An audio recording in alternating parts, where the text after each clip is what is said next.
রাজনীতি বনাম প্রেমনীতি, লেখনীতে মাহারিন তৃণ, পর্ব সংখ্যা 34। সন্ধ্যা 6:30, শাহ আমানত বিমানবন্দর। গাঢ় সন্ধ্যায় ঢাকা পড়েছে বিমানবন্দর। আলোয় আলোয় আলোকিত গমনে মানুষের ব্যস্ত পদচারণ, আলোকিত হয়ে গমগমে মানুষের ব্যস্ত পথযাত্রা। মুখরিত হয়ে আছে চারপাশটা। দেশ ছেড়ে বিদেশে বিভূতি পাড়ি দিচ্ছে নিজেদের শেষবারের মতো প্রস্তুতি। স্তব্ধ গুমট বাতাসে ভাসে বিদয়ী বার্তার করুণ সুর। দেশের মাটি সুগ্রাণ ছেড়ে, আপন মমতা ছেড়ে অগ্রসর প্রতিটি মানুষ নীরবতার হাহাকার। কিন্তু জীবনের সময়ের কাছে মানুষ অসহায়। জৈবিক প্রয়োজন মেটাতে নারীর টান ছাড়তে উপকৃত হতে হয় সবকিছু ছাপিয়ে। না গেলে কি হতোই না। শ্রী তোমার বুকের ভেতরটা ছিঁড়ে আসে শেহরিনের মুখে ধরে রাখা, অনুকরণ করা এই সুরে। মুখোমুখি দাঁড়িয়ে থাকা সেই মানুষটার কথা বলার চেষ্টা, কিন্তু গলার আওয়াজ যেন হারিয়ে ফেলেছে। অন্যান্য দিন কত সহজেই না কত অনুরোধ কত কাটিয়ে নিত, অথচ আজ এই মুখটা দিয়ে যেন কথা বের করতে পারছে না। অনেক অনেক বেশি মিস করব। শ্রীতমা পারে না নিজেকে আর ধরে রাখতে, শক্ত করে জড়িয়ে ধরে শেহরিনকে। ঝুরঝুরে মেঘহীন আকাশ, বৃষ্টি রোদ্দুর সবকিছুই যেন মিলে হচ্ছে। চোখ থেকে গড়িয়ে পড়ছে অশ্রু, কেঁপে ওঠে সমস্ত শরীর। চোখে আদরে মেয়েটাকে ভীষণ ভালোবাসে সে। এই ভালোবাসায় পাগল মেয়েটা সবচেয়ে বেশি কাছের বন্ধু মনে করে। বন্ধুদের প্রতি শ্রীতমার নীরব আবেদন। সাক্ষী একমাত্র তার মা বাবা। বিদেশে যাওয়ার প্রতি একরাশ উচ্ছ্বাস সহজেই দমিয়ে নিয়েছে তার এই মেয়ে। অনীহা থাকা সত্ত্বেও যেতে হচ্ছে পরিবারের তাগিদে, কিন্তু পারেনি সে পুরোপুরি উপেক্ষা করতে। জীবনের তাগিদে বাস্তবতাকে মেনে নিতে হয়েছে। আমাকে কখনো ভুলে যেও না, কখনোই ভুলবো না। শেহরিন স্নিগ্ধ চোখে জলাক্ত গলাবে অবাধে নেমে আসে, চোখ বুঝে নেয় জীবনের আরেকটা সুন্দর একটা মানুষকে বিদায় দিতে হচ্ছে। বরং দুজন দুজনের সূক্ষ্ম বিষদগুলো সম্মান করে। সুন্দর সুঘ্রাণে বন্ধুত্ব করেছিল নবপ্রফুল্ল ফুলের ন্যায় পবিত্র। শ্রীতমার মা মিসেস সুনন্দা বসু ধীর পায়ে এগিয়ে আসে, সেইনের মাথায় হাত রাখে আলতোভাবে। মেয়ের তার বান্ধবীর এইটুকু সময়ের মাঝে দৃঢ়তার বন্ধন চোখে ছলছল করে ওঠে তারও। আশীর্বাদ করে, ঈশ্বর তোমার মঙ্গল করুক মা, ভালো থেকো সবসময়। শেহরিন শ্রীতমাকে ছেড়ে হাতের উষ্ঠপিঠ দিয়ে চোখ মুছে নেয়। তোমার বাবার সাথে দেখা হলে ভালো হতো, তবে আঙ্কেল তোমার সাথে ফোনে কথা বলেছে, যখন দেশে আসবে তখন নিশ্চয় দেখা হবে। কিন্তু তুমি পড়াশোনা ঠিকভাবে চালিয়ে যাবে, কেমন? আচ্ছা। সময় বয়ে যায়, সেই সাথে জীবন সঙ্গীদেরও বিদায় ঘন্টা বেজে যায়। শেষবারের মতো শেহরিন শ্রীতমা দুজন দুজনকে বিদায় জানায়। দুজনেরই চোখে জল, ঠোঁটে ম্লান হাসি, যেন এই হাসির মাঝে লুকিয়ে আছে বন্ধুত্বের ভালোবাসার অপার আক্ষেপ। চেকপোস্ট করেই কাচের দেওয়ালে বেষ্টনের ধীরে ধীরে আওয়াজ হলো। পতাইগত থাকলে শ্রীতমা শিহনের পাথরের মতো মূর্তির ন্যায় চাহনি তাকিয়ে আছে তার দিকে।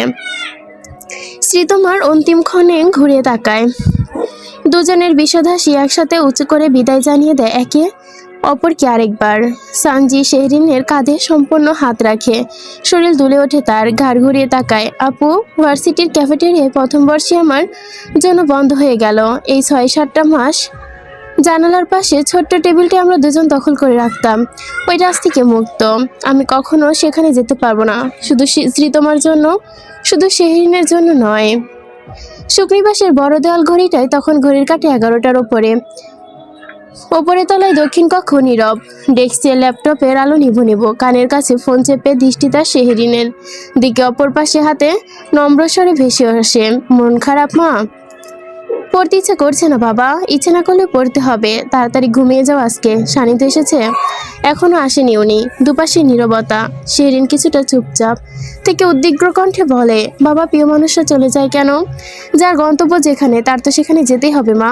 আমরা প্রিয় মানুষ প্রতি, অথচ দেখা করতে পারছি না, তোমাকে ধরতে পারছি না। তোমার গন্তব্যে লেখা ছিল সেখানে, তুমি সেখানেই আছো, আর আমারটা এখানে। ধরে রাখার নিয়ম তো নেই, তাই না? জাগতিক নিয়মের বাইরে কিছু হয় না। বাস্তবিক জীবনে বাস্তব ঘটনাগুলো এভাবেই মেনে নিতে হয়। অদ্ভুত সব কিছু। বি স্ট্রং মা। এত ভেঙে পড়ছো কেন তুমি? জীবনে বন্ধুত্বের চ্যাপ্টারে এইবার প্রথম যেন ঠকে গেছি, আর জীবনে সেখানে ফিরে যেতে চাই না বাবা। একজনের শূন্যতা আমাকে খুব বেশি ভোগাচ্ছে। রেজওয়ান সাহেব চাপা নিঃশ্বাস ছাড়েন। মেয়ের কথায় ধীর কণ্ঠে বলে, বন্ধুত্ব সবার ক্ষেত্রেই চিরস্থায়ী হয় না। তোমাকে অনেক দূরে ঠেলিয়ে দিবে, বিশ্বাস হারাবে, আবার কেউ খুব কাছে টেনে নিয়েও দূরে সরে যাবে। ঠকলে মোটেও কষ্ট পেতাম না। আমি জানি তুমি কষ্ট পেতে না। দূর হতেই তুমি তোমার বন্ধু থেকে আগলে রাখো। যোগাযোগ একটা সম্পর্ক সুন্দর রাখে, সুস্থ রাখে। তুমি সেটা অবলম্বন করো। কোনো কষ্ট নেই মা, কোনো কষ্ট নেই। জীবনের পথ সহজ করে রেখে সামনে চলো। আমি সান্নিধ্য তোমাকে খোলা উদ্যানে ছেড়ে দিয়েছি। তুমি নিজেকে গড়ে তোলো। দেখবে অনেক কঠিন সময়েও তোমার একা চলার সাহস হবে। তোমাকে দারুণ সাহস যোগাবে। সবসময় মনে রাখবে, সময়ের মতো মানুষই সবসময় মনে রাখবে, সময়ের মতো মানুষের জীবনও গতিশীল, কখনো এক জায়গায় স্থির থাকে না।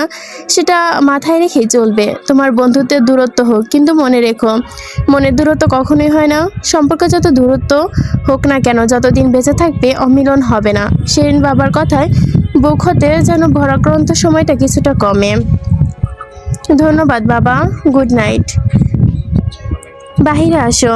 শেহরিন কোনো প্রকার কথা না থেকে বিরক্তি হয়ে তাকালো। শেহরিন ফোন রেখে বেলকনিতে যেতে আবার ফোন আসে। নেতা সাহেবের ফোন রিসিভ করা মাত্র পুরুষালী কণ্ঠ ভেসে আসে, বাহিরে আসো।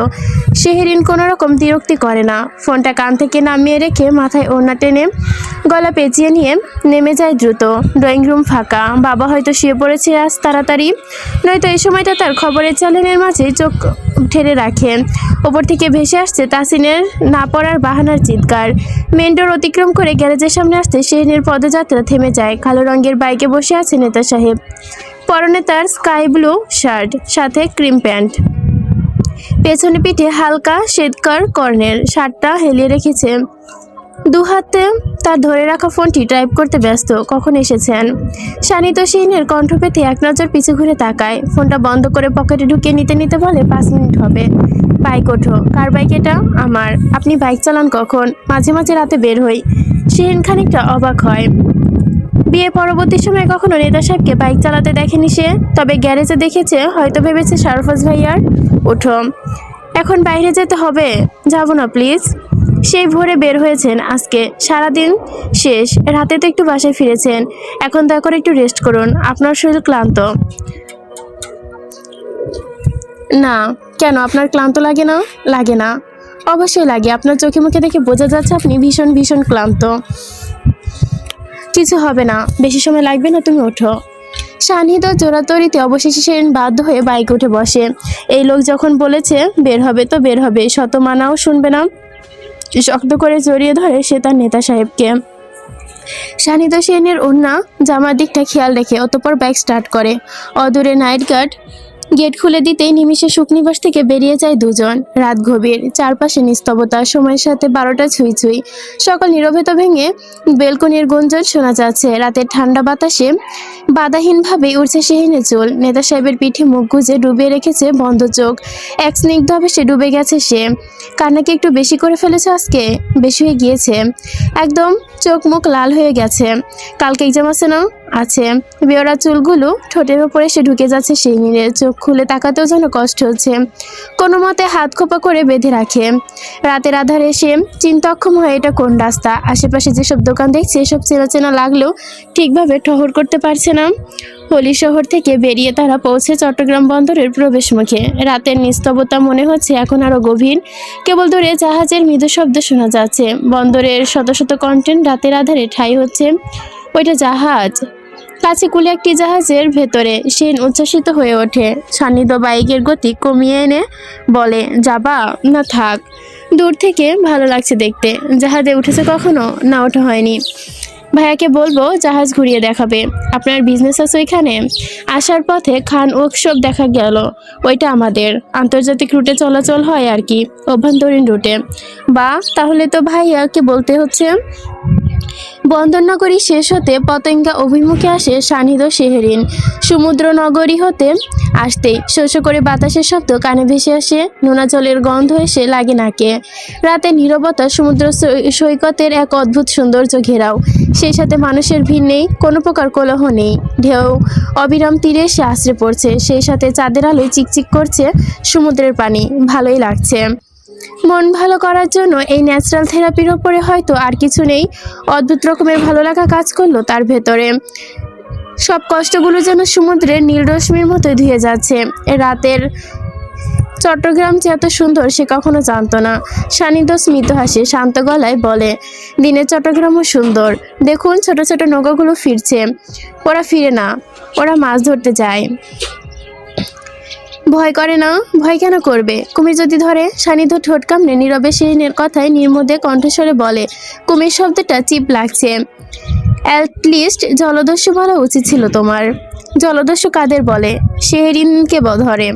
জলদস্যু কাদের ধরে? শেহরিনকে ধরে। সান্নিধ্যের পিঠ খামচে ধরে শেহরিন, ঠোঁট বাঁকিয়ে বলে, আমাকে কেউ ধরবে কেন? আমি কি পানিতে নামি নাকি? এখন নামিয়ে দিয়ে আসবো তোমাকে। ভয় দেখাচ্ছেন কেন? আর কখনো কান্না করে চোখ মুখ ফোলাবে? কান্না করলে কি জলদস্যুর কাছে দিয়ে আসবেন আমাকে? সান্নিধ্য খানিক চুপ থেকে দীর্ঘ শ্বাস ফেলে, চাপা কণ্ঠে বলে, মোটেও না। আমার বউ আমি কারো কাছে দিব না। শেহরিনের দুহাতে সান্নিধ্যর পেটের ভাঁজে ধরে রাখে, পিঠ খামছে, ঠোঁট টিপে হাসতে হাসতে, তার নেতা সাহেবের ওপর কিছু খাবেন? ফুচকা পাওয়া যাবে? তোমার কি ফুচকাওয়ালাদের রাতে ঘুমাতে দিবে না? ফুচকার ওপরে কোনো কিছু আসে না, আপনি খান। আমি সব খাই না। ভালো জিনিস খাবেন কেন? বোঝার অতিরিক্ত ভালো জিনিস সহ্য হয় না আমার। মাথাটা এদিকে আনো একটু। সান্নিধ্যর কথা মতো শিরিন মাথাটা বাড়িয়ে নেয়, ছোট করে চুমু দিয়ে বলে, এত রাতে ফুচকা এনে দিতে পারবো না, সরি। তার বদলে এটা সান্ত্বনা হিসেবে নাও। অদূরে সমুদ্রে ধরা নৌকায় টিমটিমে আলো, সেই সাথে সমুদ্রের গর্জন ধীরে ধীরে অস্পষ্ট হয়ে ওঠে। বাধাহীনভাবে ছুটে চলেছে বাইক। রাস্তার দুপাশে সবুজ গাছ আর ল্যাম্পপোস্টের আলোয় তাকালেই মনে হচ্ছে তারাও তাদের সাথে ছুটছে, দিক বিদিক ভুলে। সেই আশপাশ পানে তাকিয়ে মনের গভীরতা অস্ফুটভাবে ঢেউ খেলছে। এই অনাবিল সুখ থেকে সমস্ত দুঃখ ভুলিয়ে দিয়েছে। ঠোঁট নাড়িয়ে বিড়বিড় করে বলে উঠল, কঠিন পুরুষ আপনি নেতা সাহেব। কঠিন সমীকরণে বাধা আপনার ভালোবাসা। প্রতিটি দিন আমি আপনাকে নতুন করে চিনি, আর এই চেনাটা চলমান থাকুক জীবনের শেষ নিঃশ্বাস অবধি। সূর্যের উত্তাপের প্রখরতা ছড়িয়ে মধ্য দুপুরে ক্লান্ত বিষময় হয়ে উঠেছে জনজীবন। টানা রোদ্দুরের মাঝেও ঘণ্টাখানেকের মতো নিজেদের কাজ চলমান রেখে চট্টগ্রাম 2 আসনের সংসদ সদস্য সান্নিধ্য শাহজাহান খান পরপর 3টে সাইট পরিদর্শন শেষ করে 4র্থ নম্বর সাইট পরিদর্শনে। পরনে তার সাদা পাঞ্জাবি ঘেমে লেপ্টে আছে, মুখরেখা হয়ে আছে লালচে। বলিষ্ঠ দুহাত কোমরে রেখে সে ব্যস্ত পরিদর্শনে। পেছনে সারি সারি হয়ে দাঁড়িয়ে আছে তার একাধিক গাড়ির বহর। আছে 4টি কালো রঙের, সামনে পেছনে প্রোটোকল নিরাপত্তা। কড়া নিরাপত্তাকে ঘিরে রেখে চারপাশটা প্রত্যক্ষ এক নজরে বিরাট সুবিধার সৃষ্টি করেছে এই এমপি সাহেব। এক ঝলকায় দেখে নিল উৎসুক জনতা। উপচে পড়েছে সেই জনতার ভিড়ও। হাতে হাত মেলানোর জন্য অধীর আগ্রহে কেউ রোদ্দুরের মধ্যে দাঁড়িয়ে আছে অবহেলায়। চলছে নতুন সেতু প্রকল্পের কাজ, যা দুটো বিচ্ছিন্ন গ্রামকে সংযুক্ত করতে চলেছে, যোগাযোগের এক নতুন দিগন্ত তৈরি করতে। চলাচলে একটি দীর্ঘ ভোগান্তি দূর হবে আজ এই সেতু যদি উদ্ভাবিত হয়। এতদিন লম্বা পথে সাঁকো কিংবা নৌকায় পারাপার হতে হতো, গিয়ে নানান সমস্যার মুখোমুখি হতে হয়েছে মানুষজনকে। প্রজেক্ট ম্যানেজার এবং গ্রামীণ প্রকৌশলী সান্নিধ্যকে নিয়ে এগিয়ে এসে বিনিময়ের সাথে হাসি মুখে বলে, স্যার, এই হলো আমাদের প্রকল্পের বর্তমান অবস্থা। কাজ প্রায় 80% সম্পন্ন হয়েছে।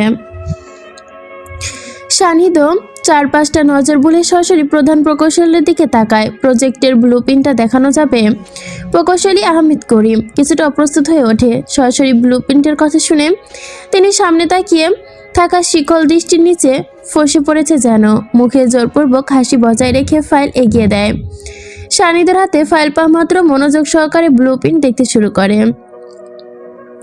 তার তীক্ষ্ণ চোখে প্রতিটি রেখা আর সংখ্যার ওপর নজর বোলায়। পুরোটা দেখতে দেখতে শেষ পথে নেমে এক জায়গায় তার কপাল কুঁচকে আসে। কিছুক্ষণ একদৃষ্টে সেই পানে তাকিয়ে থেকে গভীর কণ্ঠে জিজ্ঞেস করে, এই তো সিমেন্টের অনুপাত 1:2:4 দেখাচ্ছে, কিন্তু পেলার বুলেট ফিনিশিংয়ের মধ্যে তো অনুপাত ঠিক নেই, আর রডের ঘনত্ব এবং ব্লুপ্রিন্টের তুলনায় কম লাগছে। কারণ কি? কোথায় স্যার? না স্যার, সব ঠিক আছে, বিশ্বাস করুন। হয়তো আলোর জন্য তারতম্য দেখা দিচ্ছে। আলোর কারণে না? মানে স্যার, মনে হচ্ছে আপনার চোখে সমস্যা হয়েছে, সেই সাথে আপনার নীতিতেও। একটু দৃষ্টি সোজা রেখে বোঝা যাবে। আলোর তারতম্যের কারণে অর্থব্যয়ের তারতম্যের কারণ কি? এসব অজুহাত আমাকে দিতে আসবেন না, খুব একটা লাভ হবে না, কেমন? শান্তধীর কণ্ঠে কিন্তু যেন এক অদ্ভুত দৃঢ়তা মেশানো। জনাব আহমেদ করিম শুকনো ঢোক গিলে এমপি সাহেবের মুখরেখা দেখে। সে শুনেছে এমপি সাহেব বেচায় তড়িৎ ঘুঘুর মতোই মানুষ। মানুষকে সহজে ভোলানো যায় না। সঠিক অনুপাতের জায়গায় কম বেশি করেছে সে একটু, কিন্তু সেটা খুব সহজেই চোখে পড়ে গেছে তার। আন্দাজও করতে পারেনি ধরে ফেলবে সে। কেননা এত বছর চাকরি জীবনে যত এমপি মন্ত্রী সাইট পরিদর্শনে এসেছে, হাতে গোনা কয়েকজন বাদ দিয়ে বেশিরভাগই জনগণকে নিয়েই ব্যস্ত থাকতেন।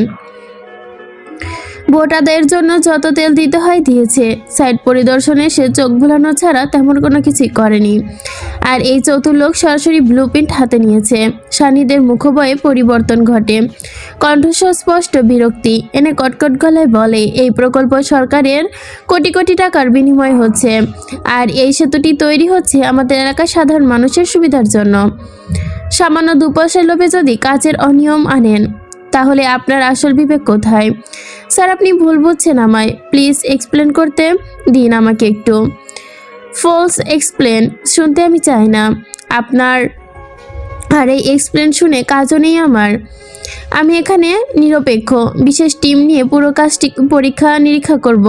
প্রকৌশলী আহমেদ করিমের মুখে ফ্যাল হয়ে তাকিয়ে রয়, একদম নীরব, নিরুত্তর, কোনো কথা নেই। সান্নিধ্য প্রজেক্ট ম্যানেজারের দিকে তাকিয়ে ধারালো স্বরে বলে, আপনি শ্রমিকের সঙ্গে কথা বলুন, তাদের কোনো সমস্যা হচ্ছে কি না দেখুন। কোথাও কোনো সমস্যা হলে সেটা রিপোর্ট করে আমাকে তাৎক্ষণিক জানাবেন।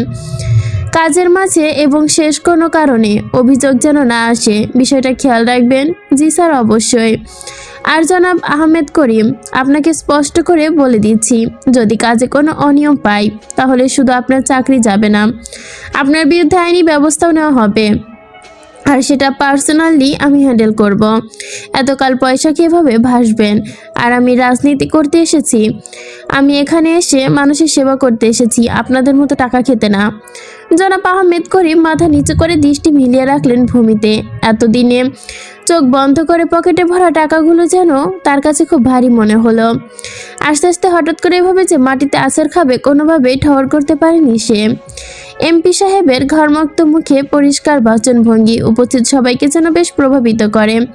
নিরাপত্তারক্ষীর অদলে গড়া বেষ্টনী মাঝে রেখে সে এগিয়ে যায় তাদের পানে, উৎসুক জনতার সাথে কর্ণমোদন সম্পন্ন করে একে একে। এতক্ষণে রোদ্দুরে পুড়ে কাঙ্ক্ষিত পুরুষের সাথে সান্নিধ্য পেয়ে কিছুটা তৃপ্তি পেল যেন সকলেই। সব প্রায় নিয়ন্ত্রণহীন হয়ে পড়েছে হাত মেলাতে গিয়ে।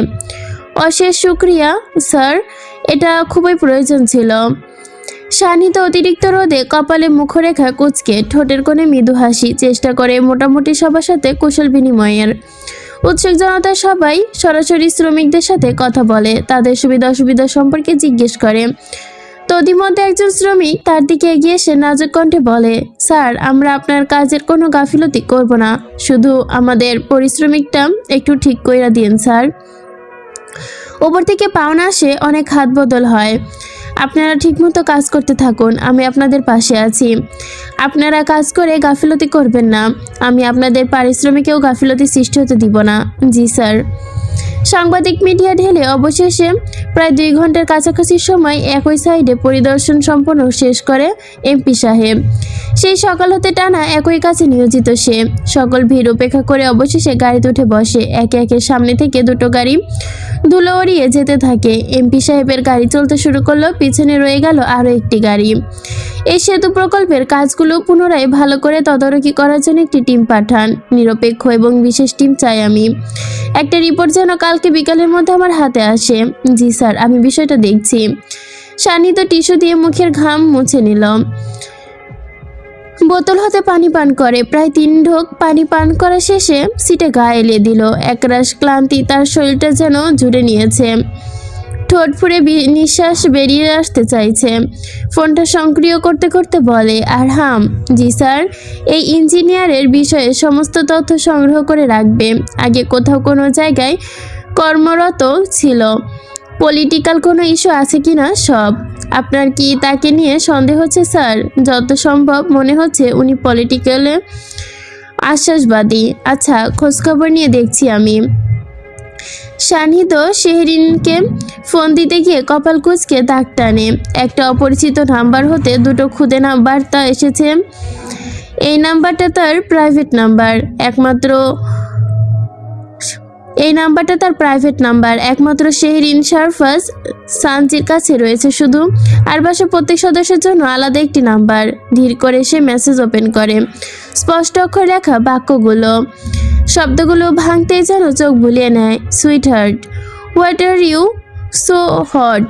রোদের মাঝে দাঁড়িয়ে থেকে তো আরো হট লাগছে তোমাকে দেখতে।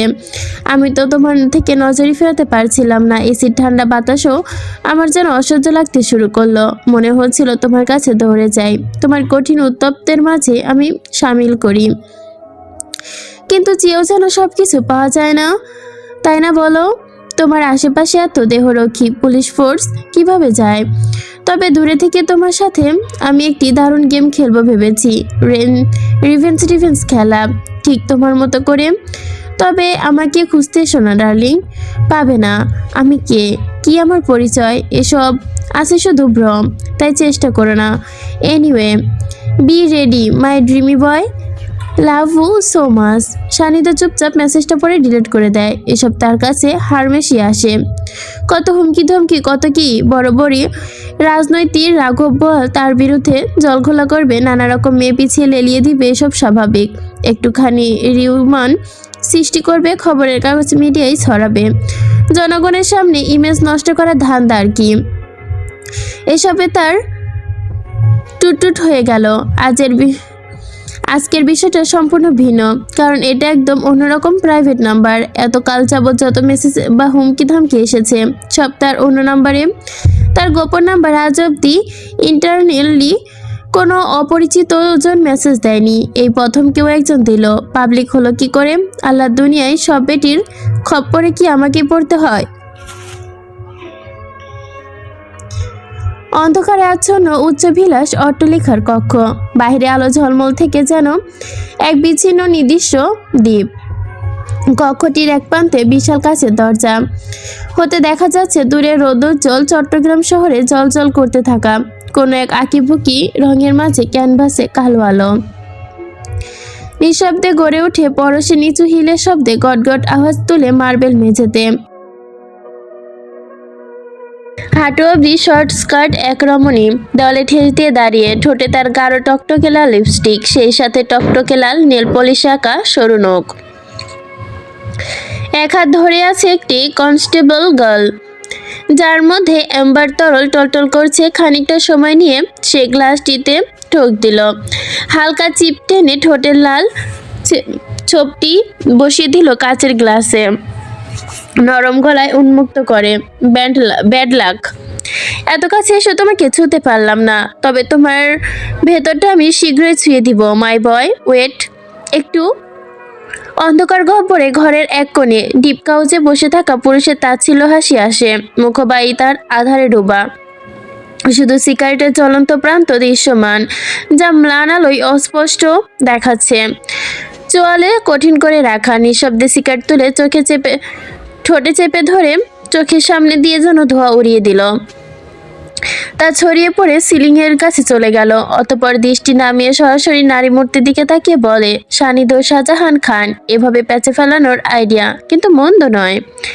আমি মজা দেখার জন্য ভীষণ excited baby. Just wait all little baby, I can enjoy a tazed night. I am a waiting inspirationary. জানালার কাছে রমণীর প্রতিবিম্বে রহস্যে ঘেরা সেই হাসির বিস্তার ঘটে। কাচের গ্লাসে ফের ঠোঁট ছুঁয়ে শীতল গলায় বলে ওঠে, শানিদ শাহজাহান খান, রিভেন্স নিতে হবে দেখা। সুখনিবাস, বিকেল 4টে। চলছে বিয়ের মৌসুম। সুখনিবাসে বাড়ির পুত্রের বিয়ের ধুমাস গড়তে না গড়তে কন্যার বিয়ের আমেজ বইছে। অকদের দীর্ঘদিন শপিং এর ধুম, আত্মীয় স্বজনের আমন্ত্রণ কার্য সবে শুরু হয়ে গেছে। অপেক্ষার দিবারাত্রি পার হয়ে চোখের পলকে সেই কাঙ্ক্ষিত সময় এসে কড়া নাড়ছে দরজায় দ্বার প্রান্তে। দেখতে দেখতে শেহরিনের এক্সাম প্রায় শেষ। হাতে গুনে আর মাত্র 2টো দিন, শেষ হলে বেঁচে যায় সে মনে প্রাণে। মন তার ফড়িংয়ের মতো উড়ে উড়ে বেড়াচ্ছে। জীবনে প্রথম এত সুন্দর আত্মীয় স্বজন আর হই হুল্লোড়ের মাঝে বিয়ে উপভোগ করবে সে। এর আগে কখনো এমন সুযোগ হয়নি। বাবা মামার সাথে শুধু যান্ত্রিক কমিউনিটি সেন্টারে 2টো ছবি তুলে খেয়ে চলে এসেছে, এই তার বিয়ে। ডাইনিং রুমে কোলাহল। কালকে অকাদের জন্য মুহিদের বাসা থেকে এসেছিল অনেক গিফট। মুহিদের ফুপি চাচি সহ একজন কাজিন এসেছিল এগুলো দিতে। অন্যদিকে ফ্লোর জুড়ে বসে মেহেদি আঁকিবুকি সানজির বিয়ে, তার কাজিন আসবে না? তাই কখনো হয় নাকি? সবাইকে ধরে বেঁধে ঝগড়াঝাটি করে একদিন আগে হাজির করে এনেছে সে। 2 দিন হলো মেহেদি আর্টিস্ট এসা শুরু হয়ে গেছে বাসায়। তাদের হাতে সানজি মেহেদি পরা হয়েও গেছে। তানিশা আর শেহরিন বধূ বাদ দিয়ে সবাই মোটামুটি একই ডিজাইন করেছে মেহেদি দিয়ে।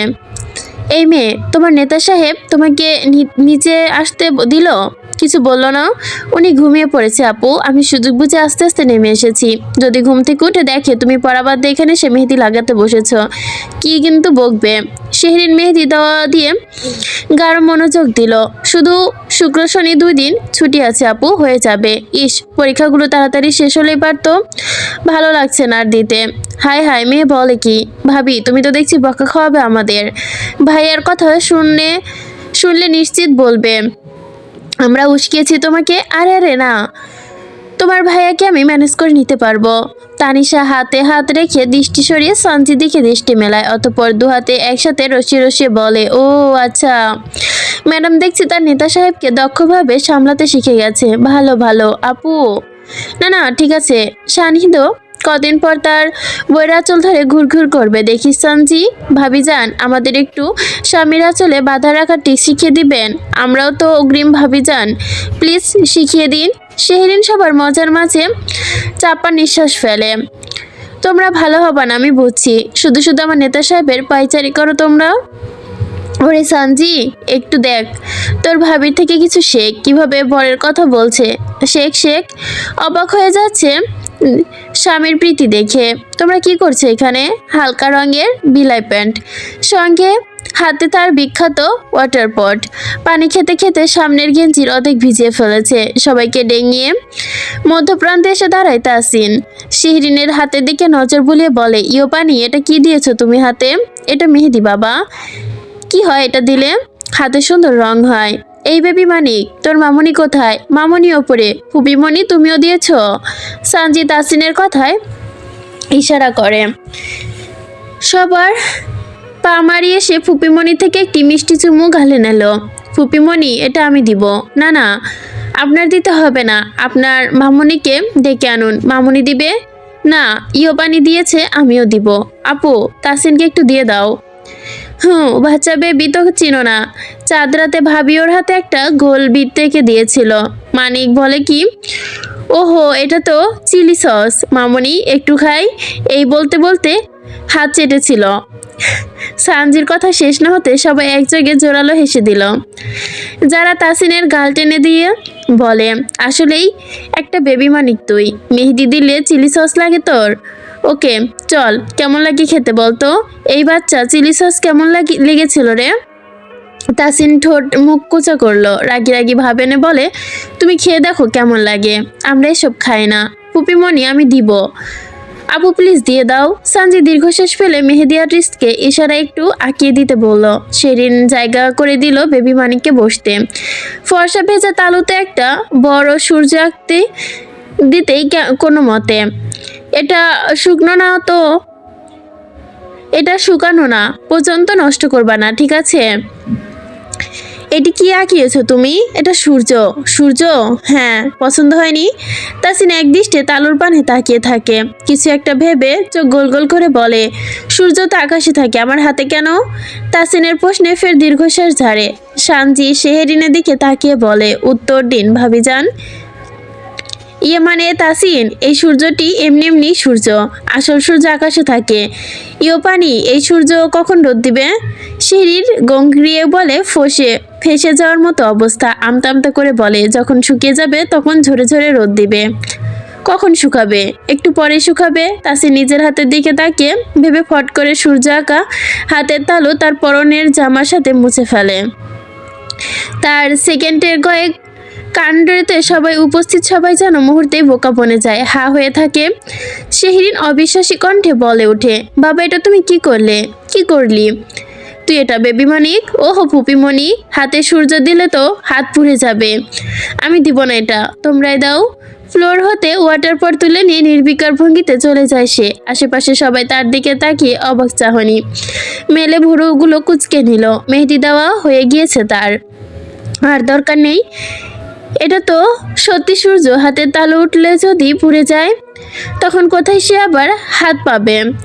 বলেছিলাম না এসব প্রাণীকে এসবে টেনো না। ভাগ্য ভালো চিলি সস হিসেবে আজকে আবার মুখে দেয়নি। তিথি ভাবি একবার দেখুক, পিঠে শিওর ভাদ্র মাসে তাল পড়বে, এটা নিশ্চিত। সবাই যে যার মতো বেবি মানিকের ভবিষ্যৎবাণীগুলো কার্যই মনোযোগ দিল। ড্রয়িং রুমের অপর পাশ থেকে চলছে গাঢ় আলপনার কাজ। শেহরিন তোমার মেহেদির হতে এক জায়গায় সানিদের নাম লিখো, তারপর তাকে গিয়ে বলো খুঁজে বের করতে। যদি বের করতে পারে তাহলে ভালো, আর যদি না পারে ভীষণ ডাক করবে, কেমন? তানিশাপুর কথায় শেহরিনের চোয়াল ঝুলায়, বিষমান নয়নে তাকায়। সানজি মুখ টিপে হেসে বলে, ভাবি যান আসুন, পরে অবাক হবেন। শেহরিন দুহাত ভাঁজ করে মেহেদি হাতে ইংরেজি অক্ষরে সানিদের নাম লিখে দেওয়া হয় এক জায়গায়। তানিশা চতুর্দৃষ্টিতে তাকিয়ে বলে, ভালো হয়েছে মেহেদি, এখনো শুকায়নি? মিশে গিয়েছে, যাও ওপরে গিয়ে দেখিয়ে আসো। জিজ্ঞেস করবে নাম খুঁজে বের করতে। এটা করলে কি হয় আপু? এটা করলে ভালোবাসা দ্বিগুণ হারে বাড়ে মেয়ে। আর যদি না পারে খুঁজে বের করতে তাহলে ভালোবাসা তরতর করে কমে। রিয়েলি? তোমার ভাইয়া রাতে আসলে আমিও দেখাবো। সানজিও কালকে মোহিতকে দেখাবে। শেহরিন সানজির দিকে তাকিয়ে সানজি সুন্দর করে মাথা নাড়িয়ে সহমত জানায়। ধীর কণ্ঠে ঠেলে বলে, যাও যাও এখনই যাও। শেহরিন এক পিস না ভেবে উঠে যায় আসর হতে। দুহাতে মেহেদি লাগানো তার, পা বাড়ায় ওপর তোলার উদ্দেশ্যে। বিষয়টা তার কাছে অদ্ভুত লাগলেও মজা মনে হচ্ছে। কিন্তু উনি তো ঘুমাচ্ছে, ডাকবে কি করে সে? আচ্ছা একটু ডেকে বেরিয়ে আসবে, যদি না ওঠে আর কি। 2 মিনিটেরই তো ব্যাপার।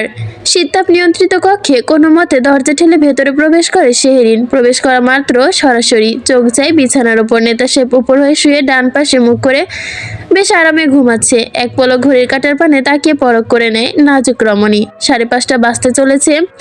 এমনিতে ওঠার সময় হয়ে গিয়েছে তার।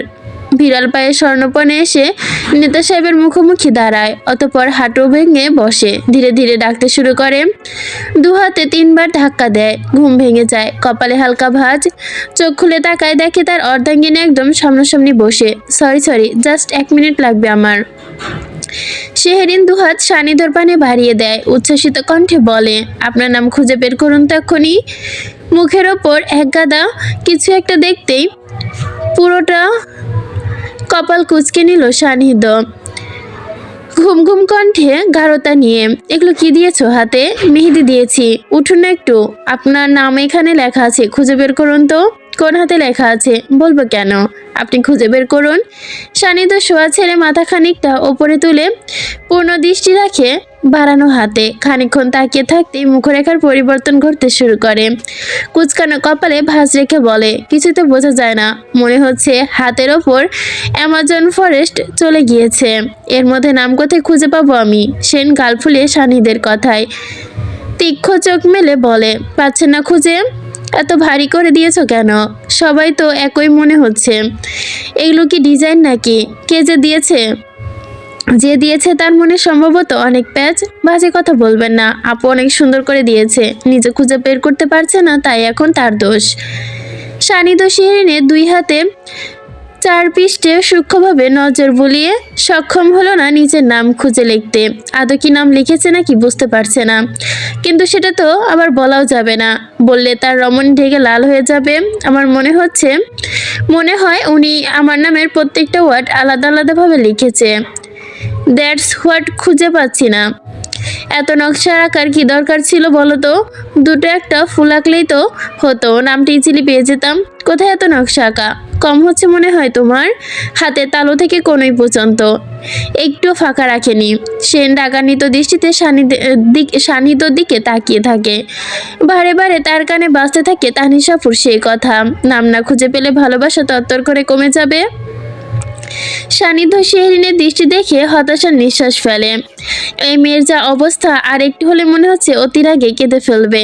সোজা হয়ে বসে সে শেহরিনের দুহাত টেনে তুলে নিজের সামনে বসায়। রিল্যাক্স রিল্যাক্স, কান্না করার প্রয়োজন নেই, আমি খুঁজে দেখছি। ভালোবাসা তো কমে যাচ্ছে।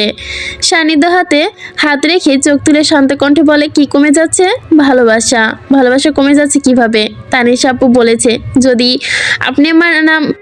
আপনি আপনার নাম খুঁজে না পান, তাহলে আমাদের ভালোবাসার তত্তর করে কমে যাবে। এতক্ষণে আসল কারণ জানতে পেরে সানিধ্য ধীর গতিতে চাপা নিঃশ্বাস ছাড়ে। এই কাজিন সম্প্রদায়গুলো খুবই বিপজ্জনক, বিশেষ করে তার জন্য। নিজের মধ্যে সামান্য দূরত্বটুকু ঘুচিয়ে সে অবলীলায় চোখ বুলিয়ে নেয়, চোখ জোড়ায়। তুমি ছোট, তাই তোমাকে এভাবে উল্টাপাল্টা বুঝিয়েছে স্রেফ, আর কিছু না। আর এরম কিছু হয় না। কিন্তু সানচি আপু তো আচ্ছা, তুমি আগে বের করে দেখাও আমার নাম। শেহরিন ডান হাতের তালু একদম নিচে বরাবর নিচু করে ধরে। সানিদের নামের প্রত্যেকটা বানান এমনভাবে পেঁচিয়ে লতার মধ্যে গেঁথে দিয়েছে যে স্বাভাবিক চোখে একটু ধরা কষ্টকর। এটা ইচ্ছাকৃতভাবে ওরা করেছে। সানজি জানে আমি পারবো না, এজন্যই তোমার সাথে প্ল্যান করেছে, তোমাকে বোকা বানিয়েছে, সে সাথে উল্টাপাল্টা বুঝিয়েছে। সত্যি বলছেন? তুমি সায়েন্সের স্টুডেন্ট, এসব বিলিভ করো? কিন্তু প্রেম ভালোবাসা তো ফিলোসফি, মানে বেশি। আমি তো ফিলোসফি একটু কমই বুঝি, এসব বুঝতে হবে না। আর ওরা আমাকে নিয়ে তোমাকে কিছু বললে তুমি সেটা শুনবে না, ঠিক আছে? সে নির্বিশেষ চাহনিতে তাকিয়ে, ঠিক আছে, তবু আপনি পারেননি। এত সহজ একটা বিষয় আমার কাছে ভীষণ কঠিন লাগছে। লাইফে ফার্স্ট টাইম হাতে আঁকা অ্যামাজন ফরেস্ট দেখছি, নামটাও তো ঠিকভাবে লেখেনি। অজুহাত। শেহরিন সানিদের মুখে আঁকাবাঁকা হাসি দেখে শীতল চাহনিতে অর্ধাঙ্গিনীর অভিমান মুখটা এগিয়ে সে নাকে ডগায় চুমু খায়। ওদের গিয়ে বলবে ভালোবাসা এত উঁচুতে উঠে গেছে যার কিছুদিন পর বিপদসীমা পার করে ফেলবে। শেহরিন তার প্রিয় পুরুষের ছোঁয়ায় সমস্ত রাগ অভিমান ধুয়ে মুছে ফেলে। ইস্কি বোকা সে। তানিশা আপুর কথা অকপটে বিশ্বাস করে নিয়েছিল।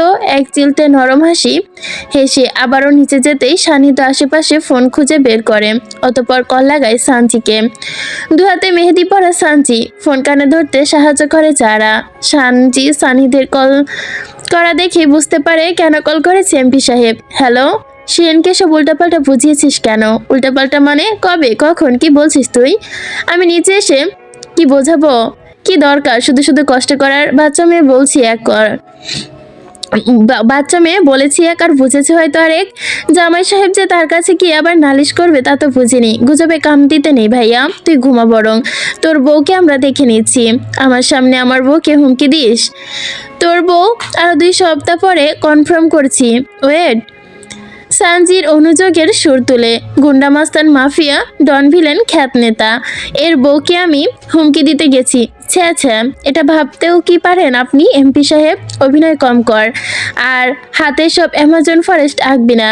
কি আঁকবো তাহলে? সানিধ্য বিছানা ছেড়ে উঠে কাভার থেকে টি শার্ট বের করতে করতে স্থির গলায় বলে, সাহারা মরুভূমি আঁকবি, কয়েক ফুট দূরে দূরে একটা করে গাছ থাকবে শুধু।